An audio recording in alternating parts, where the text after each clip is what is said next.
Well, good morning to you all, and welcome to the AFI Group of Companies webinar on winter safety and maintenance. My name is Brian Parker, and I'm one of the business development managers in the technical department. First of all, thanks for joining the webinar. Appreciate it's busy times, and everybody's got plenty in their diaries and schedules to keeping them going. So it is appreciated taking the time for those of you that have, of course, registered and are attending today. What my intention of this webinar is to be around about 35 minutes, 35, 40 minutes tops. And then what we'll have then is a question and answers session, if you have them, at the end. What you will notice that you're all on mute, and that is purely to assist and aid me, because otherwise I wouldn't be able to get through the webinar. But you have got your opportunity, of course, if you wish to answer a question. Ask a question to say, I'll answer them, and then I'll try and see if we can get through them. I'm human. If things go wrong, and I'm in the gods of technology, and I'm no technophobe, but if things do go wrong, then I'll endeavour to get back on, so please don't leave. Just a little bit about myself. Marketing chose to put a picture of me on my bike, but hey, I do love my cycling. So that's myself. I've been involved now with MUPES now for well over 20 years, and working in this sector, for well over 25 years. You can see from what I do, essentially in terms of on the business sort of side of things.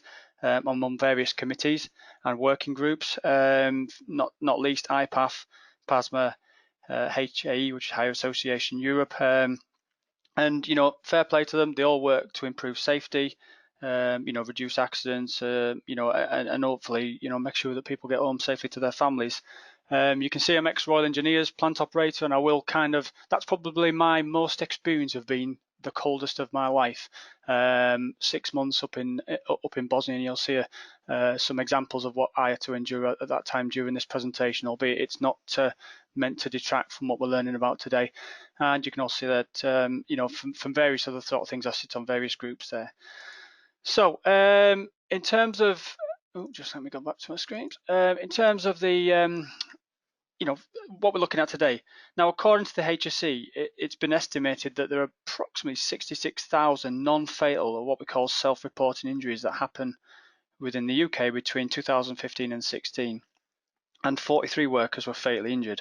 Now, we're at that time of year now where the weather has the potential to hit us hard, and we're not averse to getting, as you all know, strong winds, freezing temperatures, snow, ice, rain. Like today, it was the heavens were open on the way down this morning as I've come down to the office, and you all see the headlines.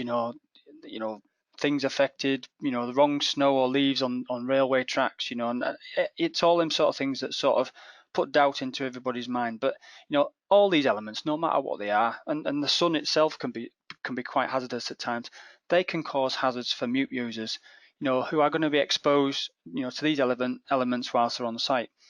We know the weather is uncontrollable, it's unpredictable. We can't do anything about it. So I think really and truthfully, from the minute that you walk out your door in the morning, you're taking precautions till the minute that you get home. And it's essential that whilst we're at work, whether that's lowered down in a machine or elevated, we take precautions, to make sure that we're safe, and ultimately we can get down, should something go wrong. So briefly, I'll go through what we're looking at today. First of all, quickly go through a bit about risk assessments. I'm mindfully aware from the registers attended, that some of you will have health and safety backgrounds, but I'm also mindfully aware that there are people in here that may not be so versed in that sort of that area. We're going to look at a bit about general safety and attitude, obviously for working in weathers. Bit about ground, surroundings, that what we should be thinking about whilst we're in the platform. And then for me, one that is very, very crucial to anything is is getting you down if something goes wrong. And then finally, sort of top up with a little bit about maintenance and making sure that what we've got really works for us, if that makes sense. So hopefully we can get on, and get the job done and keep Britain going in the right direction. So winter, I used to love it as a kid. I'm sure some of you did. I think as I'm getting older now and approaching my 50, I kind of think, it stops me getting out my bike. It's cold, it's wet. It's great for those who love snow, and there's great times that you can have, but potential nightmare for work, commuting, productivity, and potentially safety. Obviously, the season has undoubtedly changed. We've already had our first cold snaps up in Yorkshire, where I live, and I think up in the Highlands we got -9 lately, which probably for some of us in that area just means I need to put a bigger coat on. But for others, it might be quite a shock to the system. But that's obviously during work. If you believe what the media is saying, and many we're in uncertain times and all sorts of things in media and whatnot. We're in for one of the sort of worst winters they've ever said, or we're ever going to have, and they've said that before. But I can also pay to that because my wife's already turned up the thermostat a few degrees already. The good thing is that we've recently put one of them smart things in there, smart meters, so I can turn it back down without even leaving the settee. Hey, there are benefits. But hey, look, I'm no meteorologist, so what I say today is purely based on experience, advice, and to give you some guidance. Now, without stating the obvious, it is going to get cold. It is going to be unpredictable. But what does that really mean to us? What are the dangers to our employees and possibly even ourselves? If I took a straw poll now here on this webinar, how many of you carry, extra clothing, a blanket or a sleeping bag, chuck it in the boot? Do you have food or a flask? When it comes to the first flurries of snow and uncertainty, did you stick a shovel or, like a collapsible shovel that you can get from one of the, the petrol stations in the boot? Because I'll tell you now, you might laugh, you might think, no, I don't need that. And I'm only driving 5 miles to my work. I've been stuck 3 hours in traffic, driving 3 miles before, and you do have to sort of take a little bit of self-preservation here, because we really cannot control what's going to be thrown at us in terms of elements. And after all, it can save your life. So, I, for one, will take that advice. I will have a sleeping bag. I will have an extra blanket. I do tend to just chuck some stuff in the boot that, it gives me a bit of substance. And, wherever possible, if I'm leaving the office, I'll top me thermos mug up and, make sure that hopefully it can do what it does. But what about when we're operators? What about when we've got our MEWP operators and they're elevated outdoors, they're in MEWPs? And we are presuming that, they will come down, there'll be no issues, there'll be no safety, there'll be no dramas with, issues on the plant itself. The ground's going to be great. At the end of the day, plan for the worst and hope for the best. So you've got to be mindful of that sort of things. Just to give you a bit about law, and some of you might, you only have to look on the HSE's guidelines. What's the minimum temperature? What's the maximum temperature?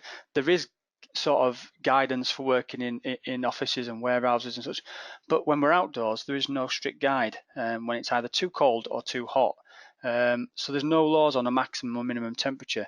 Employers must make a suitable assessment to the health and safety of the employees.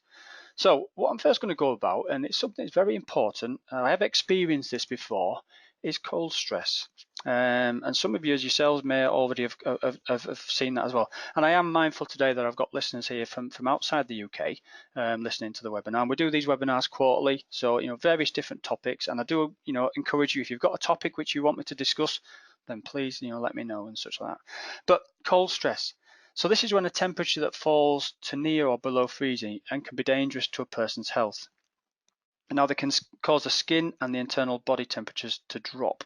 And if in addition temperature, typically when it does get cold, we tend to find it's damper, we get wet, and when the skin becomes damp, it also contributes to heat loss from the body, from your core, and ultimately the body may not be able to warm itself up if it's still outside in them elements.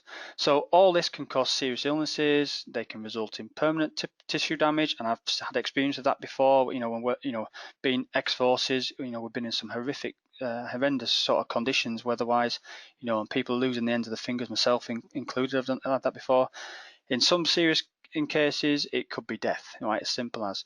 We also, potentially get trench foot, frostbite and hypothermia, and they're going to be sort of potential hazards if workers are outdoors and not properly protected from the elements when working. Now we will discuss a little bit more about PPE and workwear a little bit later. So cold stress is the first one to think about there, and it is one that remiss of me not to mention, because ultimately it could have really, really big detrimental to people on site. And we just think, they're working outside, go on, you're all right for 2 hours. Seriously, potentially not. What they ate, what they drink, what they slept, how their body is, it can all have huge effects on them as an individual.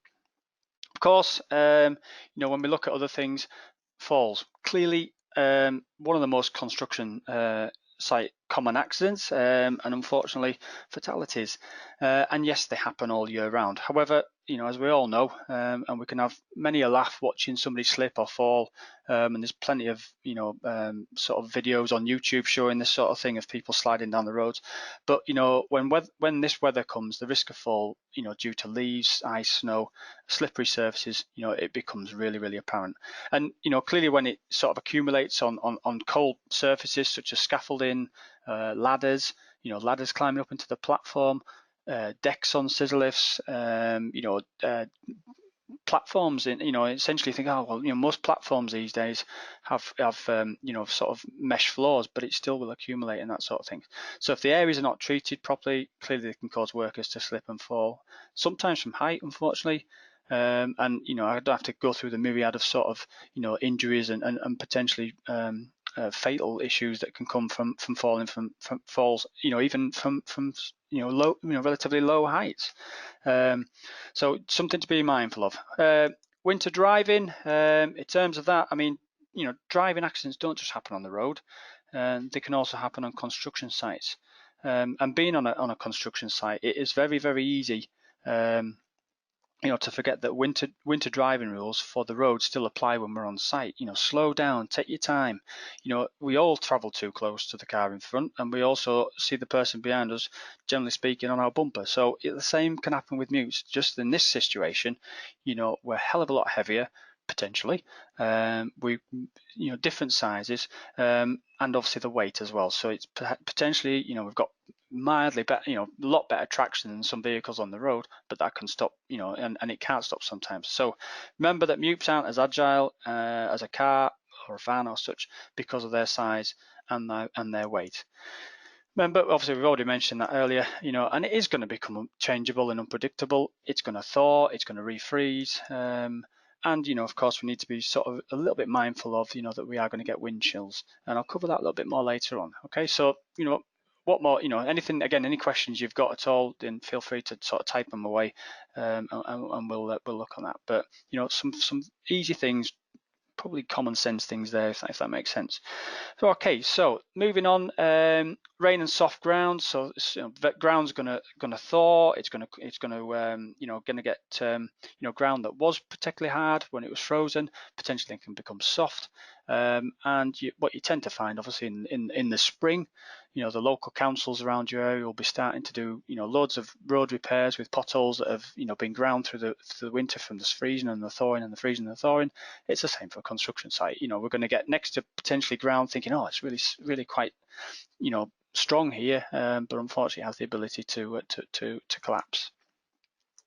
Okay, so from a risk assessment point of view, and it is just a recap, but for some, it's a short session, but for others may be versed in risk assessment, it may be quite useful for them to go through this. So a health and safety risk assessment considers the hazards present in a task or an activity. It then looks at that likelihood of harm that might occur and the severity of that harm.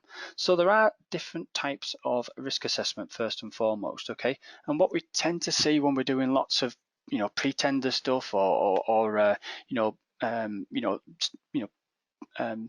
tendering and subbing for work is, I need to see your risk assessments, and we'll see either normal terms of RAMs, risk assessment method statements. So your RAMs could be generic and such like that, yeah, which we'll go through there. There are other types of risk assessments that you might get, such as site specific or dynamic, but equally there are different types of risk assessments themselves. So a qualitative risk assessment is the most common form of risk assessment that you see, and you often see this in a type of risk assessment in the workplace. It's based on a personal judgment and the expertise of the person carrying out the assessment. They will often use their own experience, but normally will consult with others carrying out the activities. They'll speak to operators, they'll speak to engineers, they'll speak to workers, and help them to sort of use them to come to a decision on what the level of risk is. Any health and safety risk assessment will start with a simple qualitative assessment, and in that risk assessment, the assessor will either categorise risks into levels, usually high, medium, or low. And you're probably all familiar with that sort of scenario. Whereas we have a quantitative risk assessment is used to measure risk by assigning a numerical value. And this type of risk assessment is often more likely to be used with a major hazard like aircraft design, nuclear plants, complex chemicals, etc. And often these type of risk assessments might assign a number to a different level of risk. So you might see level 5, level 8, but you go to a nuclear plant and it might be level 50. So again, it's down to somebody experienced in doing that.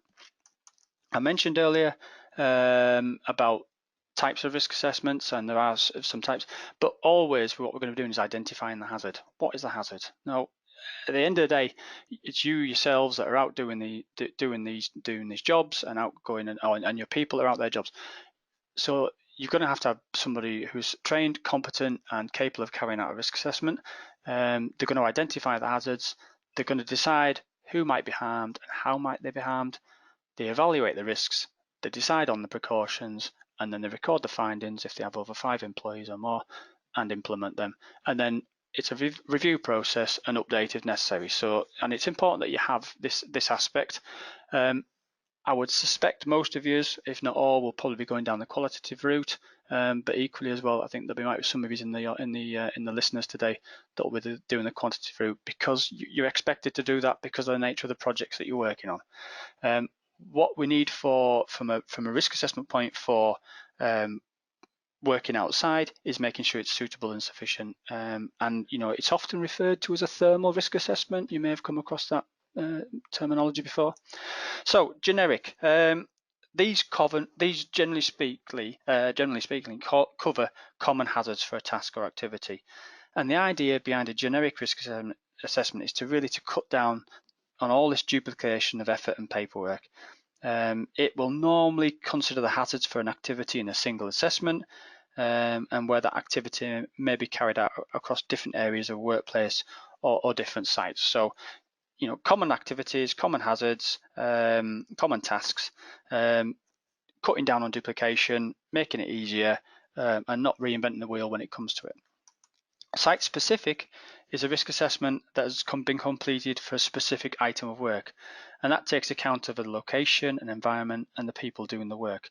So again, that site-specific risk assessment may be qualitative or quantitative, and you might start off with a generic risk assessment template, but then you finish with a site-specific because it's grown legs, essentially, because you found different hazards, you found different risks, and you found different tasks that people are doing. The individuals are different. You work in a completely different area. The weather has changed. The weather is foreseeably going to change in the future, if that makes sense. Okay, and then lastly, a dynamic risk assessment. Now, this is a process of assessing risk in an on-the-spot situation. So the type of assessment is often used to cope with unknown risks and handling uncertainty. It may be used, for example, by emergency services, police, fire brigade very much often do a dynamic risk assessment, for example, before they go into a building that's on fire, or even down to care workers, because people, things have changed. But essentially, this dynamic aspect is somebody or something that needs to deal with a developing and changing situation. So these types of environments need to be continually assessed. If there's significant changes, and one of the questions asked is if the original risk assessment is still valid. Should you try and deal with the situation? Is it safe to continue? They're the kind of things that, unfortunately, the regulator would perhaps ask you. Yes, you did the risk assessment, but you did it in July. It was summer. The site has changed now. We've got, X amount of, feet of snow. We know what the UK is like, but half an inch and everybody runs around with their hands above their heads. But it's changeable, isn't it? Yeah. So it's not always possible to prepare for every risk or hazard, and a written risk assessment should really assess the level of of unknown risks. And so where there's a certain element of dynamic risk analysis is required, clearly your workers need then to have the skills and awareness to recognise, stop and deal with them dangers going forward. So that's very, very important in itself. Okay, just moving on a little bit then. So winter safety, as earlier mentioned, you must consider changing weather conditions. The site and the weather is a living, changing things. It's continually changing. And when the weather does change, it can be catastrophic. Just think about it. People change, attitudes change. We've heard of seasonal affective disorder. People don't hermits get into their put their quilt around them and don't want to do anything. So change is important. Just remember, people change as well. All right? And no matter what you're looking there in terms of it, the snow is important. The layers, the density of snow. I'm sure those of you who jet off to colder climates over the winter period will know the quality of snow is very important from a skiing or a snowboarding or whatever. But equally, we know it from being that deep powder is great for certain aspects. Poor for snowballs. That's what I always remember as a child. But it's going to go everywhere, and when it lands and when it blows, all right, it makes everything, or can make everything flat. You can see the mounds. But when the snow is harder and perhaps maybe a bit wetter, it's good for snow. But what if that snow has landed on ice, sheet ice? It can be lethal, and from a mute perspective, it's absolutely dangerous. One of snow's biggest danger in construction from a mute's perspective is that it levels out the mounds. It levels out the ground. And of course, you then cannot see any potentially of the underground surfaces that's underneath there. Obviously, with the wind, that has a capability to freeze, as well as with the wind chill. I'll discuss that a bit later on. But it's going to blow things all over the way, and it's going to make it very difficult to see hazards. So as you know, the winter season, bizarrely, also has colder and warmer days. Snow melts, refreezes, new snow lays on top of all the snow. And one of the dangers which is rarely mentioned also is that of what are probably, I don't think it's ever really sort of been determined, but one that I call the paddling effect. And what I mean by paddling effect is if you position, for example, a mute that maybe has either stabilizers or outriggers or wheels or tracks for a task, and you are potentially elevated in the mute, then what you then do have is you have the mute's running, whether it's diesel or electric. You're going to have vibration, you're going to have heat, you're going to have movement of the machine, even if it's just slightly back and forth, and that can melt the snow directly under the unit, or what we call the point of contact with the ground. Now this can make certain parts of the ground, depending on the ground, softer or uneven at that point. Don't forget, all our mutes have tilt alarms, so if slightly I'm on what appears to be solid ground, I'm paddling back left wheel, for example, or back left outrigger, and then suddenly my it's starting to go, if that makes sense, starting to lean. Now you're thinking probably, what's he on about? You'll experience this before. For example, if you're in the garden or watching your children playing football or rugby or whatever sport, and maybe perhaps it's previously rained or snowed, and you stood in the same place to keep your toes warm. Most of you will move your feet up and down to keep your feet warm and keep that blood circulating. You're heating up as you're doing that, but what you're also doing then is paddling the ground, and it's just basically the same principle with a MUPE is being exacerbated here. Now, I have seen that before. I've seen experience of this happen, and it's just one of those things where, what do you do about it? It's all right me telling you the hazard. It's making operators aware of it. Come down, recheck. Sometimes positioning, repositioning. There's a tendency, or put some boards under that. You're basically putting, you're potentially putting your machine on a sledge. So be very, very careful of that. Remember, all excavations and trenches will potentially look flat, and you've got to be, needless to say, all of you here will have slipped in snow and ice, and a MUPE is no different in terms of its traction. Yes, I agree, its weight and its grip and its traction is most cases going to be much better than that of a van or a car, but it could also be its downfall, as once that weight is moving, it can be very difficult to stop. Consider also as well the after effects of snow, i.e. when it melts. So water. Think about where you're going to leave the MUPE, where you're routing potentially charging cables, and the last thing you want to return to, perhaps after a Christmas break is a submerged MUP or submerged other pieces of plant due to large melting areas of snow, or you've potentially tripped the site, electrics. Okay, always consider, is your MUP capable of driving in the ice and snow? Is it 2 or is it 4-wheel drive? Is it rough terrain or is it a slab machine? Does it have tracks? Perhaps you're fortunate that yours is tracked. Where are the drive wheels on your machine? Is it at the back? Where's the braking wheels? These are all things that that you think of a track machine will not slide. Well, think again. I can still remember back in the days of my military career, when I was in the Royal Engineers, operating one of these. We had about 5 or 6 of these up where we were. Now, albeit it isn't melted there, but you can perhaps see the snow in the background because we'd probably go up about another 2,000 feet. So this was in Bosnia. That's why I'm wearing the blue beret. And operating that, it's 35 ton. Temperature nighttime anywhere from -2 to -30, and in the daytime freezing or below. I was obviously a lot tougher then because I've got my arms out.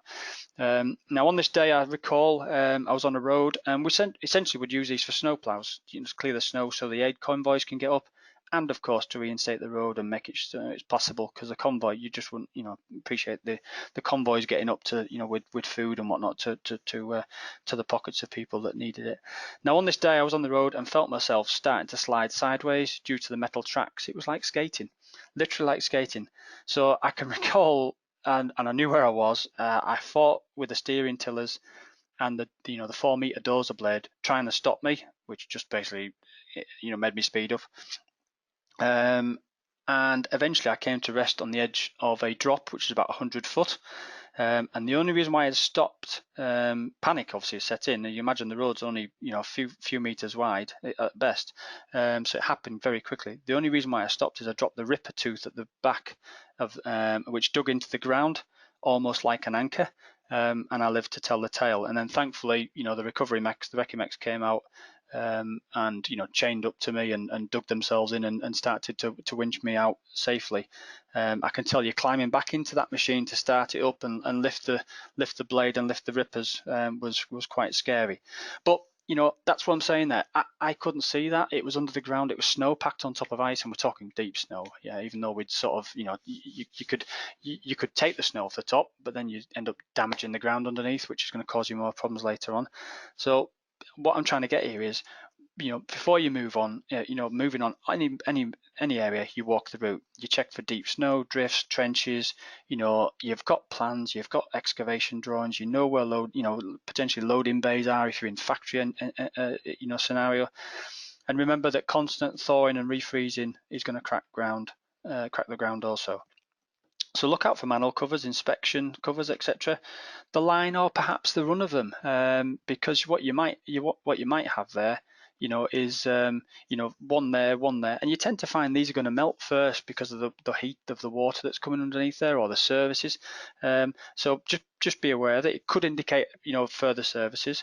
But what also as well, if you're elevated at that point in time, and if you're on a slope or anything like that. So if we're elevated, what we've also got to be mindful of is that when we're elevated, we're working away, and in this this particular machine here, something like 135 foot articulated boom, working away. You can see his boom there, his lower boom is high enough perhaps to prevent him from being struck by anything else, but you can also see that some tracks of a machine have driven quite close to him or her in the platform. What if it was snowing? They can't see it. It's blizzard conditions, etc. So, and the reason for pointing this out, okay, is when we drive elevated, the MUP drives at a speed that's what we call the elevated drive speed, and it's roughly about 4 kilometers per hour when elevated. Yet, for example, if the machine then slides, the speed will pick up very quickly and quite dramatically. And as you slide, again, it's probably, I find myself fortunate in the dozer that I was lowered. Up there, can you imagine the effect in the platform? You're going to have the catapult effect. You're going to be pinged around inside that platform. You're going to slide until grip or worse takes a bite, and then you're going to have serious problems. So my advice and my guidance here will be not to drive at height if you can't see the ground. Okay, reposition by lowering and then driving and then re-elevating. You have no idea what's under the snow. But also as well, we need to also think about emergency packs. typically, even when I was in my dozer, I'd have probably 2 flasks of, God knows how much safety gear, food and such. It takes little weight, and you will thank me later. Trust me. So consider something like a thermal blanket, change of clothes, perhaps water, food, flask. You won't expect there to be up there long. But if something went wrong in terms of the machine not being able to recover, you could be up there for some time. Many sites premises have a stop the drop and don't drop tools and equipment from height, which is really important. So we have to be also really mindful that as we get cold, our blood moves closer into our body to protect our major organs. Therefore, our grip becomes considerably less effective. You all know that before. It's been really freezing cold and you smacked your hand on something, all right, and you suddenly find that you can't feel it until it gets warm. So consider your boom arms, visibility, outriggers or stabilizers, and being struck by other vehicles and such. Slips, trips and falls. Obviously, I've gone to many incidents before where people have fallen from mutes when they've even been in the lowered position. Over my time, climbing up into the platform, forgot the 3 points of contact, trying to put tools and equipment up there, and unfortunately something goes wrong and they slip. So just, think about this. Clearly, we know that a harness, a full body harness, and an adjustable short lanyard should be worn, should I say, when working in a boom type platform. Remember, if you are working over water, the guidance states that you may have to wear a life jacket instead. It's all risk assessment based. But remember, if that temperature is low, be mindful of hypothermia if you're immersed in water and you're already cold. Serious problems. Don't forget that you may have to consider, the type of machine. If you're wearing, PPE, I know myself being outside, I prefer goggles so it's not, snow, to protect me against, blizzards and heavy snow. So just be mindful of that and be somewhat sort of cautionary on that. Now, in terms of pre-use checks and function checks, your operators are responsible for checking the mute prior to use. But come on, let's be real. It's cold, it's wet, you're freezing, you're away from the main works. Do the operators really check them correctly? And you probably know, if you've listened to some of my webinars in the past, that I often give the operators probably a bit of a hard time. But there are great workers, I accept that. But this is no time to let the guard down. Really isn't. Be mindful it goes on, and I'm sure you are. And I think spot checks is important at these times to ensure people really don't sort of, get insular and not think, oh, it's not really important. Your machine has countless limit switches on them, and they must work. Now, for example, if a limit switch froze due to, harsh environmental conditions? Now, most, but perhaps not all, will what we call fail to safe. In other words, they'll prevent the machine from operating or moving. So that's fine if you're on the ground and not elevated. But what if you're elevated in that position when it happens? So I have seen limit switches freeze from being rained on, snowed on, and then frozen. Okay, and essentially that machine will then think that I'm not moving. So any sort of rescue plan that you potentially may have, or any issues, you may be seriously in bother. Be clear, a daily check is what it states on the tin. It should be carried out daily or when taking the machine over from someone else. For me, really, the full function check is the essential part of it. I'm not decrying the pre-use check and checking your levels and wheel nuts and bolts and fasteners and whatnot, but a full functional check is essential for all safety systems, limit switches, and any emergency or auxiliary lowering control systems. Full function check is so important in cold conditions. Of course, remember to retain the check by filling out a check sheet. Retain it. They have a They have a habit. These check sheets of becoming, really soggy and wet. And again, any signature on there is going to be sort of really difficult to interpret. So if you're interested, there is a downloadable example on the IPAF's resources section, their website. And of course, what is your procedure if a machine is faulty or develops a defect? Operators who attend an IPAF operators course are taught to isolate, tag, and report the fault accordingly. So let's make sure they push all these stops in, remove the key, big sign on the machine, let others know that the machine has a fault. And of course, you're going to have a thorough examination as per the scheme, so make sure that's all sort of recorded and you've got evidence of the machine. Now, rescue. Now this webinar is not specific to the subject, but needless to say, it's imperative that you have it in place. It is a legal requirement after all. I am still coming across on sites where the rescue plans is, my daughter could write a better rescue plan, and I think, come on, we need to make sure we've got people that are right. People are not even being communicated that these rescue plans are in place. What's your rescue plan, mate? Oh, I don't know. It's not good enough. Not only does it need to be communicated to people, but then people need to rehearse it. And there's some great examples. You might have seen one of my you might have seen one of my webinars recently on the importance of rescue plans, and there's a very good video on there showing what can go wrong, if that makes sense. Just as a really quick recap, these are some of the sort of issues that we have had. There's no plan in place. There's no nominated person at ground level. It's not even documented. So should the proverbial hit the fan, how can you even, prove that you had it? It's not been communicated out, and it's not been rehearsed. Time is critical, and the elements are essentially going to be against you. So, you've got to be candid on these sort of things. Remember thinking about, emergency battery states. Some machines have a starter battery to start the machine up, and then they have, diesel machines predominantly, and they may have an emergency battery. Now, if you've gone and used this on your full function check and brought that 100-foot boom down from height, guess what? You've probably not got much battery left. So just, whenever you're doing these sort of things, it's a really quick check to make sure that it works. Okay. Wind chill. I'm 150, I'm 80 foot, whatever it is, I'm 20 foot off the ground. The wind chill is also going to play a factor here too. The difference in temperature from ground level to elevate can be as much as 10 degrees. How well I'm sheltered, how well I'm not sheltered. So when working at height, the cold can soon become a major hazard in assessing the risk to health and safety. PPE should be issued and therefore reflect the possibility difference in temperature from ground to working elevated. There's many other examples of where, for example, controls have not been accessible at the ground. For example, a machine pack next to a wall, panels not being able to be opened to access emergency ground level pumps. There's nobody there. It's cold. I've gone to get warm myself. So, hang on, I'm coming in to get warm. I've got to have somebody to go out and make sure that, the people are not needing me. Don't even know how to operate the ground controls. Potentially even operating the wrong control and making the situation worse. But, and the last thing I've kind of mentioned is people do the wrong things intentionally, trying to think that they're going to do it right. So potential panic, stress of a would-be rescuer to get somebody down, pressing the wrong control could be quite detrimental to the operator in the platform. So no matter what you're in, irrespective of that, it's got to be right. It's got to be carried out correctly. Okay, maintenance then.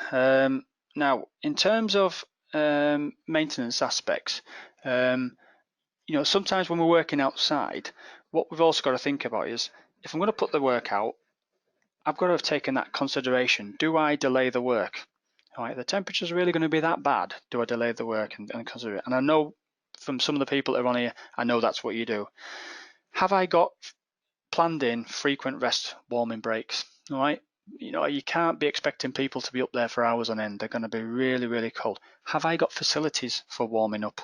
Yeah, the one heater in the office where you sit or your site supervisor sit is not going to cut it. They need somewhere to get in there and do that. And I think we've got really, certainly from a welfare facility these days, a lot better. We need to educate workers on the signs of cold stress, all right, because it can creep up on them and they don't know, and it can be detrimental to their health long term.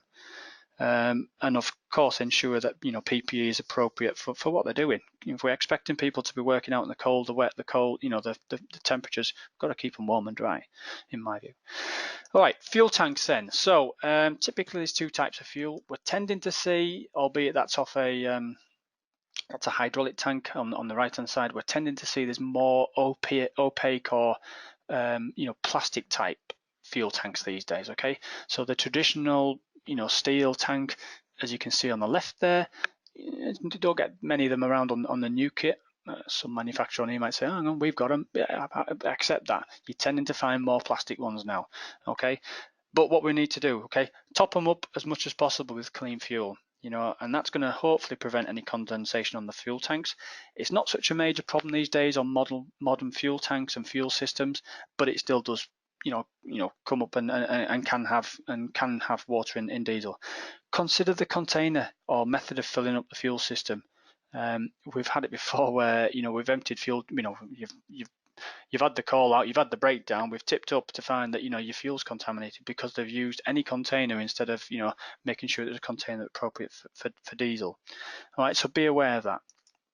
Limit switches, in checking limit switches, free to move and function checked. As I mentioned earlier, there are many of them on the machine, so you may not even see them. All right, and some of them are covered. But when you're starting up MUPS, diesel, big tendency on some machines also is just it started up and that's it, and off we go. You've got to make sure that the limit switches are doing what they should be doing, and that includes whether it's a load cell, whether it's a axle locks, whether it's an oscillating axle, whether it's just a limit switch to prevent the machine driving too fast at height. Okay. Batteries. Okay, so starter, I mentioned earlier some machines have starter and or emergency lowering batteries. So good condition, clean, topped up. Again, previous webinar on our AFI group page, where you can go on there, where I've done a little bit on batteries and working in cold stores, so similar principles. Check is minimal when completing function checks, as you might need that battery power. So don't wind 100-foot machine down from height on emergency lowering when you may need it. Effects of temperature can play a critical role on the performance of a battery. So lower temperatures, the battery capacity generally decreases, and as the temperature decreases, the rate of reaction decreases, slowing the self-discharge characteristics. So it's therefore imperative that batteries are subjected to freezing temperatures, are stored fully charged or at high state of charge. You'll know yourselves from your own mobile phones, in your cold temperatures, it's going to discharge quicker. So please remember, on average, an 8-hour charge for an electric machine will probably only last anywhere from sort of 20 to 40 minutes, in extreme cold conditions. I'm talking sort of sub 10, sub 15 degrees there. Starting up a machine, when you're carrying out pre-use checks and such, that I've took that off a manufacturer's website. You can see that heating coil there. Now, some of you may recall some of the other types of machines, and I try not to be machine specific or manufacturer specific here, but they traditionally have like a toggle switch to start. And this one has a toggle switch to start on this particular one. I haven't showed the rest of the ground controls. And wrongly, in the winter, we push it either up or down without preheating. And all we're doing there is flattening the battery, because what we need to do is warm the air inside in the combustion chamber before we inject the fuel, because the air needs to be at a certain temperature, and that's a big issue. So instead of preheating, you may have experienced that where you've cranked your own car over in the past. Problem being there. On this particular one, as you can see there, it will not allow you to start it up until it's done its own preheat system, which is fantastic. And there are more manufacturers going down this route now. It won't allow you to start up and start up and start, start the engine. The other thing that I would probably just like to say as well is, okay, we've started it, happy days, it's now up and running. What we really need to do is let the machine run up. And warm it up. None of you, myself included, get up out your bed in the morning and go and run a 100-mile-an-hour marathon, do you? You need to get up there. The engine needs to warm up. It needs to come up to temperature. Things need to get warm, and don't forget, at certain temperatures, oil and fuel, and I've got experience of it being in the military in Bosnia, it can freeze. Okay, and it goes like a sloppy, solidified sort of jelly type thing. So. And don't forget, if you've got an 80-foot boom or 100-foot boom, you've got all those hydraulics. So my jib's not going to go up and down as fast as it was. My platform's not going to rotate because the oil needs to warm up. Okay, so just be a little bit mindful of that side of things. Also, one of the biggest issues we get on batteries is I finished my shift, God, I'm freezing. I've got a 50-mile drive to get home. Going out tonight for whatever, and I push in me stop at the platform. I climb out. I walk back, go over to the ground control, pull the key out, and off I go. What I didn't do was push in the e-stop at the ground control, or I didn't isolate the battery. So what then that tends to happen, all right, is we then have issues, or maybe they don't even take the key out the ground control. It's on trickle charge all the time, if that's a word for explorers. It's taking battery power out because you've not isolated the ground controls. massive issue in most MUPs and plant, for example. And of course, in terms of if we take on the winter side of things, if we did that in the summer months, it's warmer, your battery will probably just about take it. But when we start getting to this cold environment, it doesn't. So both e-stops in, or 3 stops, some machines have more, and take the key out. And there also are some battery isolators out there that you can use too. Okay, I mentioned inertial lowering. You can also remove the platform controls sometimes. Sometimes it is okay to remove the platform controls because they've got the ability to do that. So they may have like a slave control where you can take it off, and then you can leave that controller in a warm, dry place. If you don't, and it's left outside and the elements are on it, then water and snow and whatnot can get into the electrics. Now it's not going to cause anything to go wrong, but it can have us problems in terms of breakdowns, so electrical breakdowns. So if you take it out, take the control box in, happy days. Cover the controller, the slave controller, so it doesn't get sort of any water in there. But also as well, perhaps even just sort of put a cover over the top of the controls to protect them. Some machines do actually have covers on and you can close them, but often we see they're left open. Hinges and gates, I've seen them freeze shut before, and invariably that causes access and egress issues. So making part of the pre-use check, making sure that they are fully functional, and of course that they're going to work properly. Okay, and of course consider where you park the unit and flooding, as I mentioned earlier. Okay, all great and well going away for the Christmas shutdown, only to come back to find that you've got 50, 60,000 pounds worth of or 100,000 pounds worth of machine up to its canopies in water.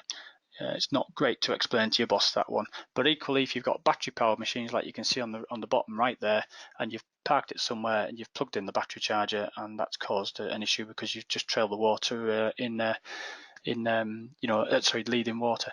The other thing to be aware as well from an operational point of view is when you're up in the air, obviously the timings of the sun going down is going to have an effect on people, because a lot of these platforms up there, you've got very, very little visibility of where things are, and you've also got controls that are not lit up.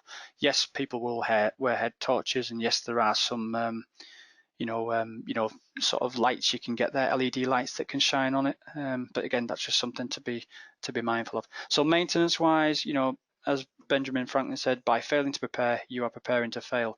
And that could be critical. You could have a crane, you could have other plant and equipment waiting to go, and you've not taken some of these precautions, or the operator's left the e-stop out and he's drained the battery, and now you're waiting on somebody to come and do a check on the machine. So just to summarize then, I'm not a meteorologist, but like I've said, it's unpredictable. Think about even your car journey to and from work. It's there are people that unfortunately haven't made it home because they've slipped off the road and got stuck in a ditch, and that sleeping bag could have saved their lives potentially. Your risk assessment must be dynamic. Think about the changes, think about the issues. Walking the route, making sure it's okay, looking at your ground, changes and surfaces.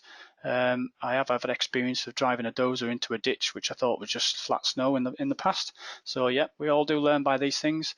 Slip, slips and falls from platforms is very, very frequent in the weather. Get them cleared.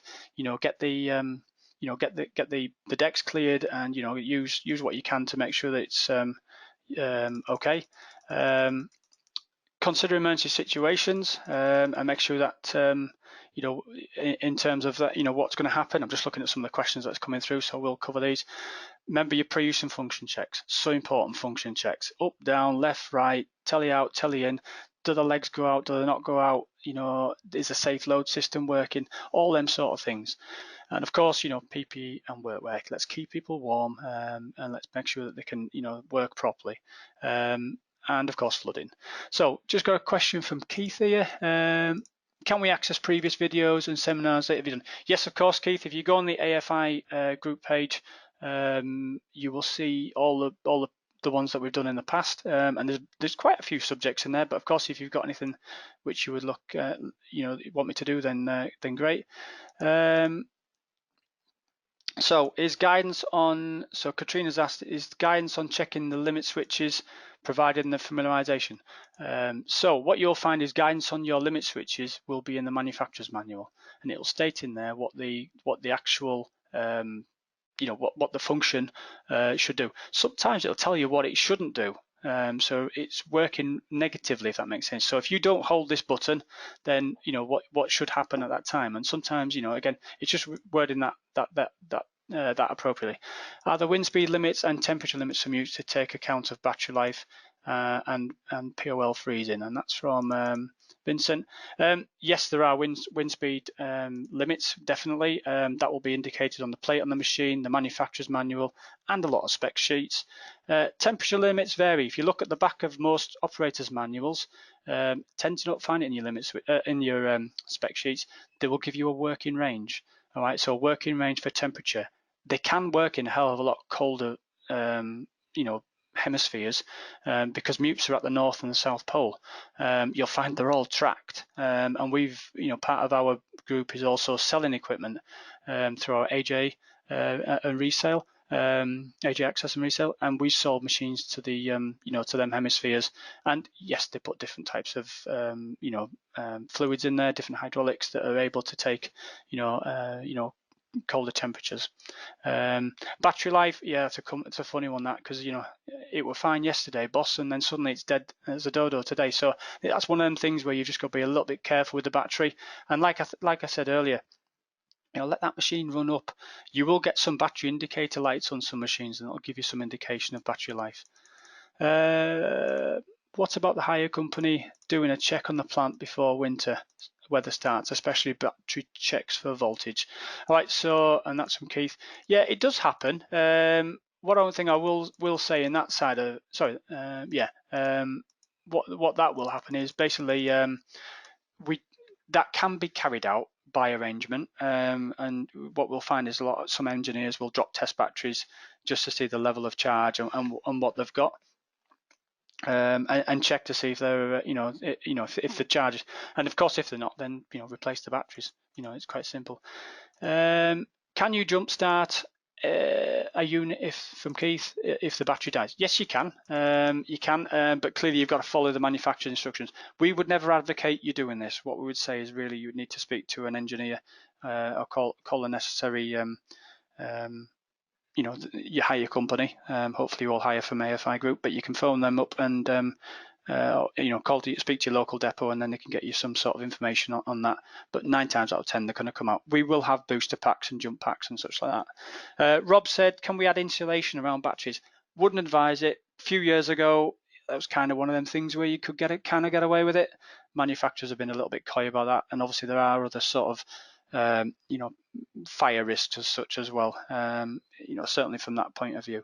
So okay, just going through, obviously there's our other parts there.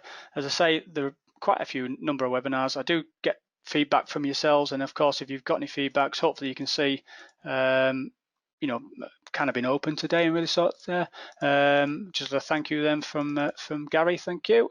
And really do know, hopefully I've got some a new webinar in 2020, because I sit on the accident IPAF working group that basically looks at all the fatal accidents and issues around the world. There's only a few of us, select few. I'm hopeful them stats will be out, and also there's going to be an update to the secondary guidance document when the HSC finally approve that, so hopefully we'll be able to look at that too. So but yeah, all I can say is thank you very much for those that have listened, and I can see I've only lost a few, which is really great. It's probably too early to wish you all Merry Christmas, but we're only a month away, so hope you all have a good one. And look after yourselves and keep warm, and just if you need anything, by all means drop me an email, and I'll do my best to respond. Thanks very much. Cheers now. Bye bye.